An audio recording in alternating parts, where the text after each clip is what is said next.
Hey guys, a very welcome on B learner. तो आज का हमारा टॉपिक है differences between liberal and extremist leaders of Congress party. तो वैसे तो हमने ऑलरेडी लिबरल लीडर और एक्सट्रीमिस्ट लीडर्स के बारे में डिस्कशन कर लिया है, बट ये जो टॉपिक है अर्थात दोनों लीडर्स के बीच डिफरेंसेस, इस टाइप का क्वेश्चन एग्ज़ाम में बहुत ज़्यादा पूछा जाता है।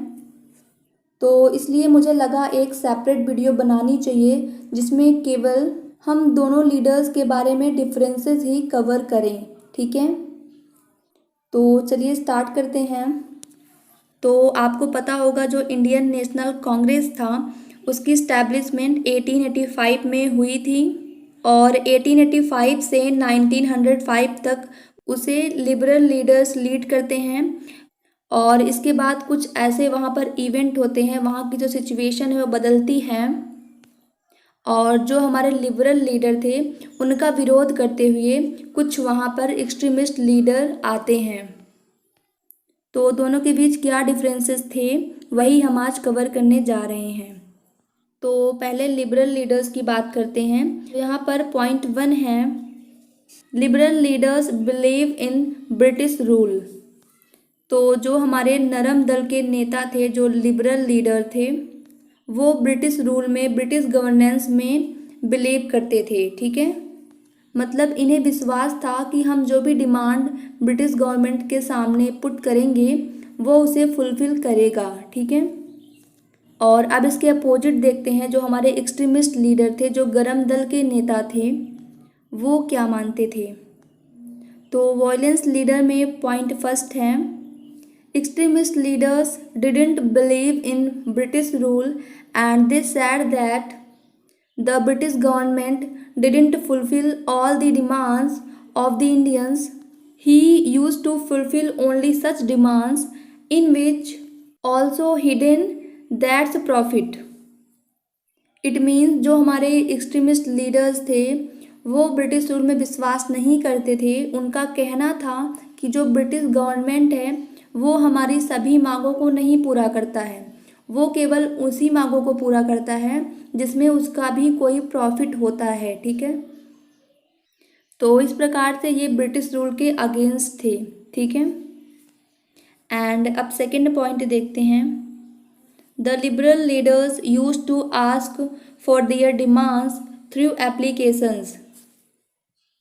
इट मीन्स जो हमारे उदारवादी नेता थे, जो लिबरल लीडर्स थे, वो अपनी डिमांड्स को बहुत ही रिस्पेक्ट के साथ रखते थे, अर्थात एप्लीकेशंस के थ्रू मांगते थे। राइट, और इसके अपोजिट देखते हैं, जो हमारे एक्सट्रीमिस्ट लीडर थे वो क्या मानते थे।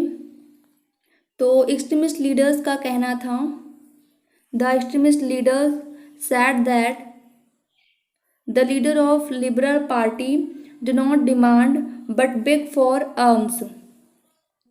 अर्थात जो उग्रवादी नेता थे, जो गरम दल के नेता थे, अर्थात उन्होंने कहा कि जो लिबरल लीडर हैं वो डिमांड नहीं करते हैं, वो आर्म्स मांगते हैं, भिक्षा मांगते हैं। ठीक है, और अब थर्ड पॉइंट की बात करते हैं, the liberal leaders aim was political self governance. अर्थात जो लिबरल लीडर थे इनका एम था पॉलिटिकल सेल्फ गवर्नेंस। ठीक है, और इसके अपोजिट देखते हैं, जो हमारे एक्सट्रीमिस्ट लीडर थे उनका एम था ओनली सेल्फ गवर्नेंस। ठीक है, तो पहले हम समझ लेते हैं ये पॉलिटिकल सेल्फ गवर्नेंस और सेल्फ गवर्नेंस क्या है। ठीक है, तो देखिए, पॉलिटिकल सेल्फ गवर्नेंस का मतलब ये होता है कि यहाँ पर सेल्फ गवर्नेंस तो रहेगा, मतलब खुद का शासन तो रहेगा, लेकिन वो जो शासन होगा वो किसी के अंडर में रहेगा। जैसे कि जो हमारे लिबरल लीडर थे वो पॉलिटिकल सेल्फ गवर्नेंस ही चाहते थे। इसका मतलब है जो इंडिया चाहता है अपने शासन में वो उस तरह से सुधार कर सकता है, इम्प्रूवमेंट कर सकता है, लेकिन वो जो इम्प्रूवमेंट करेंगे, उसका जो ऑर्डर देंगे वो हम करेंगे। ठीक है, मतलब जो ब्रिटिश गवर्नमेंट है उसके द्वारा ही होगा। मतलब वहाँ सेल्फ गवर्नेंस तो रहेगा, मतलब जो भी वो चाहते हैं वो पूरा तो करेंगे, लेकिन वह ब्रिटिश गवर्नमेंट के अंदर ही रहेगा, उनके अंडर में ही रहेगा।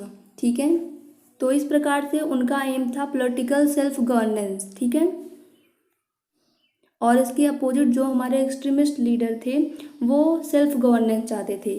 वो नहीं चाहते थे कि हमारा शासन किसी और के अंडर में रहे, वो चाहते थे हमारा शासन हमारे हाथ में ही होना चाहिए। मतलब कोई भी लॉ, कोई भी इम्प्रूवमेंट अगर हमें लाना है तो वो हमारे द्वारा ही हो। तो इस प्रकार से यही था दोनों में डिफरेंट।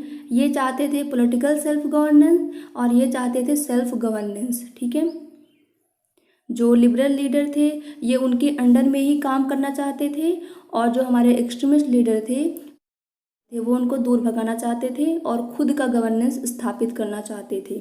ठीक है, तो अब देखते हैं फोर्थ रीजन। और फोर्थ रीजन में आप लिख सकते हो liberal leaders believed in gradual reforms, that is gradual improvement is in governance. अर्थात जो हमारे लिबरल लीडर्स थे वो धीरे धीरे इम्प्रूवमेंट चाहते थे, अपने शासन में धीरे धीरे इम्प्रूवमेंट लाना चाहते थे। ठीक है, एक क्रमिक सुधार चाहते थे। और इसके अपोजिट देखते हैं द एक्सट्रीमिस्ट लीडर्स वांटेड स्वराज्य, मतलब self rule by opposing the British government.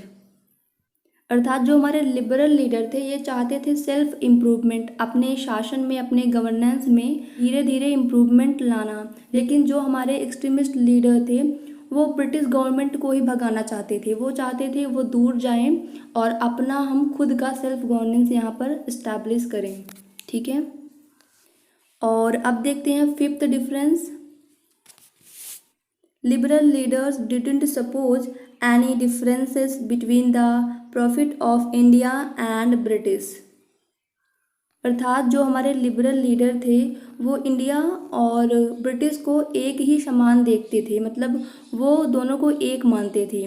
तो इन्हें लगता था वेदर इंडिया का प्रॉफिट हो या ब्रिटिश का प्रॉफिट हो, किसी का भी प्रॉफिट हो तो दोनों का प्रॉफिट होगा, क्योंकि ये ब्रिटिश और इंडिया में कोई भेद नहीं समझते थे, ये दोनों को एक ही तरह से देखते थे। राइट, और इसके अपोजिट देखते हैं जो हमारे एक्सट्रीमिस्ट लीडर थे। The extremist leaders also said that the profits of British are opposite of progress of India. अर्थात जो हमारे एक्सट्रीमिस्ट लीडर थे वो कहते थे कि अगर ब्रिटिश का कोई प्रॉफिट हो रहा है तो उसमें इंडिया का प्रोग्रेस नहीं है, वो इंडिया के प्रोग्रेस के अपोजिट है। ठीक है, तो इस प्रकार से ये थे कुछ डिफरेंसेस दोनों के बीच में। तो जो हमारी इंडियन नेशनल कांग्रेस थी उसमें सबसे पहले आते हैं लिबरल लीडर। ठीक है, वो पहले इंडिया को लीड करते हैं और उसके बाद ऑलमोस्ट 1885 से 1905 तक हमारे लिबरल लीडर लीड करते हैं। एंड आफ्टर दिस पीरियड 1905 से 1920 तक हमारे एक्सट्रीमिस्ट लीडर इंडिया को लीड करते हैं। और इसके बाद फिर गांधी जी पॉलिटिक्स में आते हैं, क्योंकि वो पहले कहीं और एजुकेशन प्राप्त करने गए होते हैं और जब वे यहाँ पर आते हैं और यहाँ की कंडीशन देखते हैं तो वो डायरेक्टली पॉलिटिक्स में आ जाते हैं। और गांधी जी के टाइम में ही वो इंडियन नेशनल मूवमेंट स्टार्ट होते हैं। ठीक, जो कि हम आगे कवर करने वाले हैं। ठीक है, तो इस प्रकार से ये था आज का टॉपिक। आई होप आपको क्लियर हो गया होगा। ठीक है, तो thanks for watching, keep learning and keep growing.